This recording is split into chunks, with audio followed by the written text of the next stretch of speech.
Thank you for joining me today. It's Brian Gubernick, and welcome to the No Days Off podcast, where we believe that every single day brings a new opportunity to get better.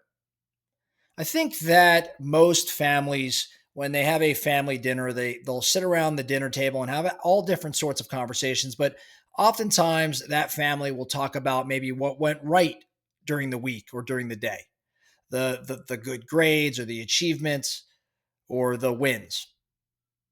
But in the Blakely household, things were a little different. Every week, Sarah Blakely's father would look at her and her brother, and he would ask a single question. He would ask, "What did you fail at this week?" And if they didn't have an answer, he was actually pretty disappointed with them. That one question, the simple reframing of failure, might be one of the most powerful parenting and leadership strategies I think ever practiced.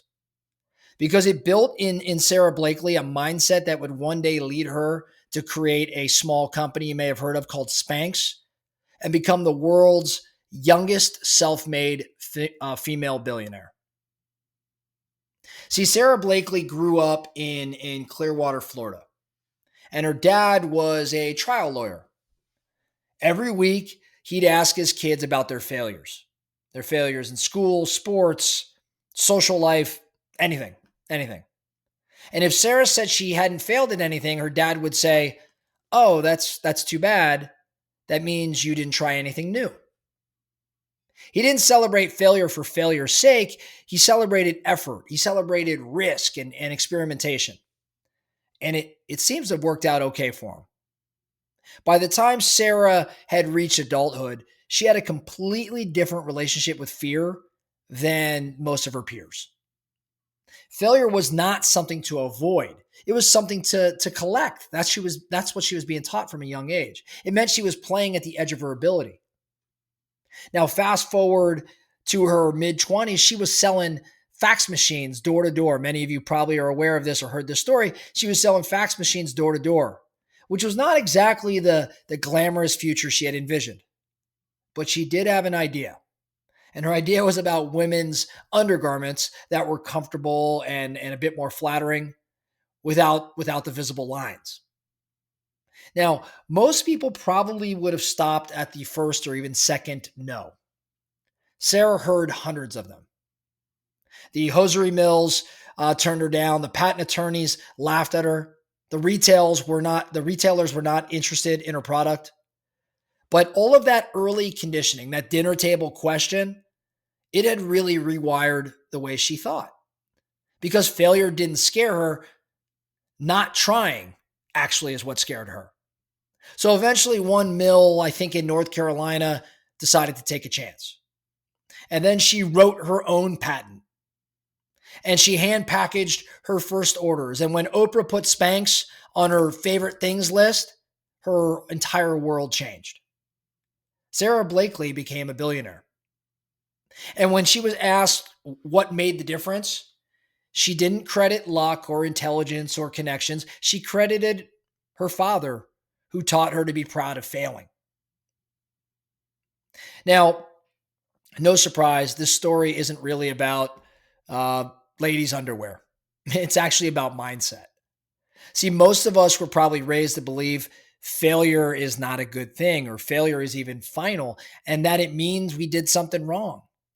So we have a tendency to play things safe. We stick to maybe what we're good at. We avoid embarrassment. But I think that conditioning kills curiosity and creativity, and it certainly kills growth. Sarah's father, I think, did a great job flipping the script. He made failure the evidence of engagement. And that single shift from avoiding failure to collecting attempts, that turns that fear into fuel, like it did for Sarah. So, I hear this story. I think about what Sarah did. No surprise. I ask, how can I use it in my own home? How can we all use it in our own home if we have kids? And if you don't have kids, stick with me for a moment. Here's what it might look like. Number one, make failure a weekly conversation. Maybe it's at dinner or in the car or before bed or whatever. Ask your kids, "Hey, what did you fail at this week?" and let them talk and then celebrate their attempts. It signals that effort matters more than outcome.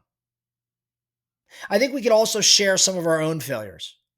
When you share a mistake you made, a deal that maybe fell apart, or a speech that you gave that just didn't land, your kids learn that even their parents, even grown-ups are still experimenting. And what does it do? It normalizes risk. And then lastly, I think as a parent, you have an opportunity maybe to reward courage, not just success. When your kid signs up for a competition or tries something new, like a new sport, or applies for something they might not win, acknowledge that courage, publicly. I'm proud that you tried. I think those words build a bias toward action. By the time they're adults, they'll have maybe have a more creative range. They'll certainly have thicker skin, and they'll have a higher tolerance for uncertainty, at least a higher tolerance than most people will ever develop. Now, if you're not into the parenting side, I think you could apply this to your business team as well. I think we could take the same principle right into business. Most organizations talk about innovation, but they have a tendency to punish failure. It's kind of a, I don't know, a hypocrisy, if you will.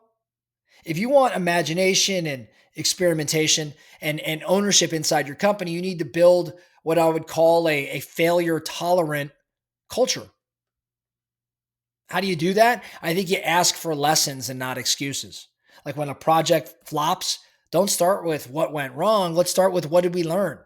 What should we try next? I also think it's great as a leader to model it yourself. No surprise. As a leader, share a recent miss and what you learned from it. I think it signals to everybody else that growth matters more than perfection. And then lastly, within your team, reward the smart risks. Celebrate the experiments, not just the wins, right? When someone tries something bold, call it out in front of the team. Over time, I bet that you notice something start to change or shift within that team. People will stop hiding their mistakes. They start owning them. And once that happens, I think innovation starts to accelerate. Sarah Blakely's $1 billion idea didn't start in a boardroom. It actually started at a dinner table when her father was more interested in her effort than he was in her outcomes. And that small reframing, the reframing from this don't fail attitude to maybe fail forward attitude, it took this little girl's curiosity and turned it into a global empire. So I think you got to ask yourself and the people you lead, what did you fail at this week? Because in every failure, behind every failure is proof that you were at least in the arena. And that's where the good stuff tends to happen in life. That's all I have for you today, the No Days Off podcast. Thank you so much for listening. And remember, every single day brings a new opportunity to get better. So let's get after it.